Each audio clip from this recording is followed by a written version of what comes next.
అందరికీ నమస్కారం. ఈరోజు మనం విక్టరీ విత్ యాష్ గురించి మాట్లాడుకుందాం. ఇదొక మామూలు గ్రూప్ కాదు, చాలా ప్రత్యేకమైనది. వాళ్ళ ఉద్దేశమేంటంటే గ్రోత్ని ఎంకరేజ్ చేయడం, అందర్నీ ఒకటిగా కలపడం, ఒక పెద్ద ఉమ్మడి కలను నిర్మించడం.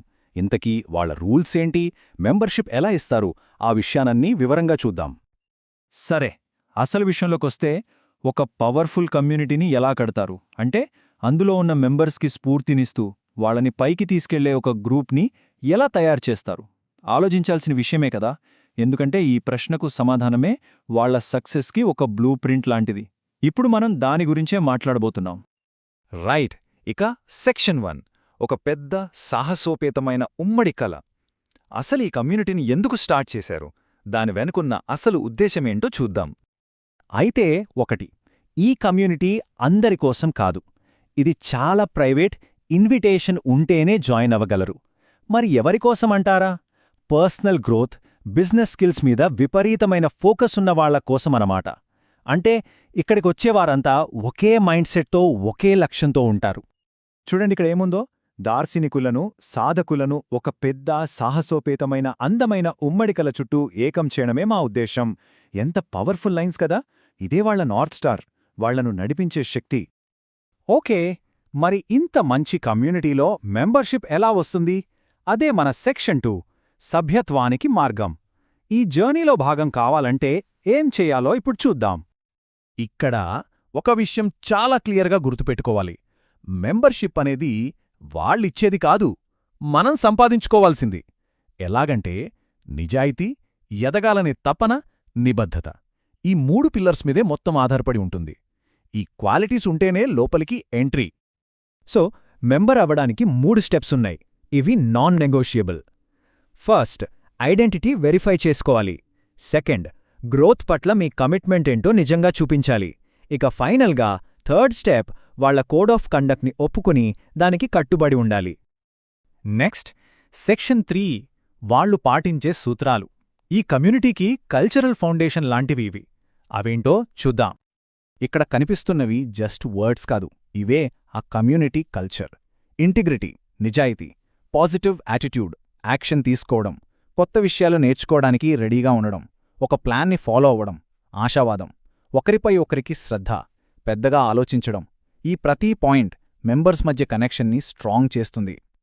ఓకే, మన నెక్స్ట్ సెక్షన్ 4, మనందరి ఉమ్మడి కమిట్మెంట్. ఇక్కడ మనం ప్రిన్సిపల్స్ గురించి మాత్రమే కాదు, ప్రతి మెంబర్ రెస్పాన్సిబిలిటీస్ ఏంటి, జవాబుదారీతనం ఎలా ఉంటుందనే దాని గురించి మాట్లాడుకుందాం. ఇంటిగ్రిటీ అంటే సమగ్రత. ఇది ఈ కమ్యూనిటీకి వెన్నెముక లాంటిది.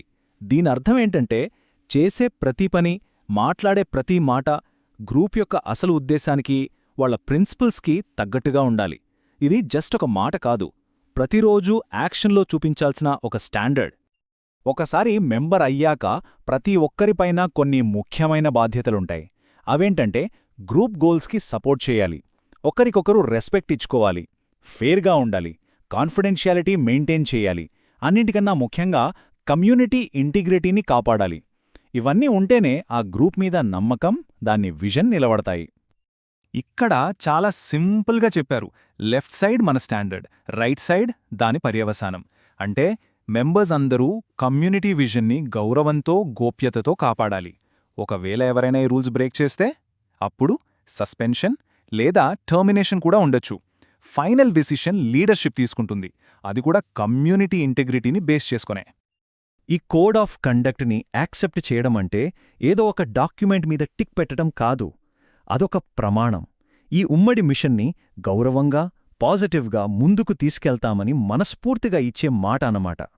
సరే, ఇక final section, section 5, together we rise. అంటే అందరం కలిసి ఎదుగుదాం. ఇప్పటిదాకా మనం చూసిన ఉద్దేశ్యం, ప్రిన్సిపల్స్, కమిట్మెంట్, వీటన్నింటి సారాంశాన్ని ఒక పవర్ఫుల్ మెసేజ్గా ఇప్పుడు చూద్దాం. ఈ మాటలు వినండి. మేము కలలు కనేవాళ్లం, వాటిని నిజం చేసేవాళ్లం, మార్పును సృష్టించేవాళ్లం. మమ్మల్నందరినీ ఒకే విజన్ కలిపింది. ఇది వాళ్ళ ఐడెంటిటీ. కేవలం డ్రీమర్స్ కాదు, డూవర్స్ కూడా. ఇదే విక్టరీ విత్ యాష్ స్పిరిట్. సో ఈ మొత్తం వివరణను ఒకే ఒక్క ప్రశ్నతో ముగిద్దాం. గ్రోత్, యూనిటీ, విజన్తో నడుస్తున్న ఈ మూవ్మెంట్లో ఎవరి పాత్ర ఏంటి? ఇది సమాధానం చెప్పాల్సిన ప్రశ్న కాదు, ఆలోచించాల్సిన ప్రశ్న. ఎందుకంటే ఇది ఎండ్ కాదు, ఒక కొత్త బిగినింగ్.